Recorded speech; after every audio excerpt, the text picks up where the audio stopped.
Portsmouth City Council is changing how it does business. Members now have to worry about what they tell the public after closed-door meetings. That's because a new rule that means loose lips could mean big bucks from their pockets.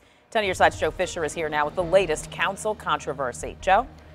Nicole, transparency, or the lack thereof, in Portsmouth is being called into question big time here. City officials sworn to secrecy now. If they open their mouth about a closed session item, it'll cost them at least a $1,500 fine. This item is adopted 4-2.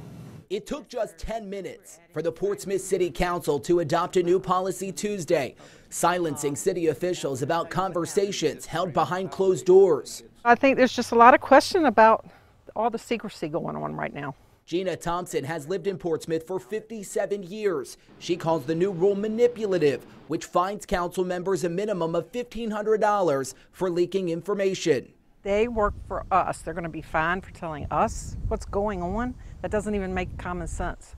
The vote comes 2 weeks after Councilman Bill Moody and Vice Mayor Elizabeth Simis commented publicly on closed-door discussions about the possible removal of the Confederate monument downtown. I think the public is dismayed, and that just adds to that perception that this city council is a closed-door council. Dr. Mark Whitaker voted in favor of the policy. If we're not going to have any integrity in our closed session, then we just make a mockery of it. Simis says there are still so many unanswered questions. Who will enforce the policy? And where will the money go from the fines collected? It's punitive. It's childish. I think it's very unenforceable. I'm not sure it's legal. Thompson says this is just another punch for the people of Portsmouth, who already feel left out in the dark. Personally, I keep waiting for someone on that council to be a hero and stand up and say, that's enough, we're embarrassing the city, we don't want to do this anymore.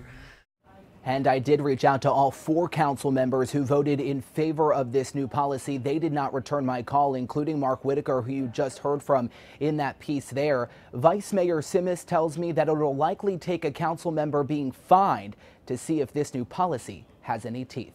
Live in the newsroom tonight, I'm Joe Fisher, 10 on your side.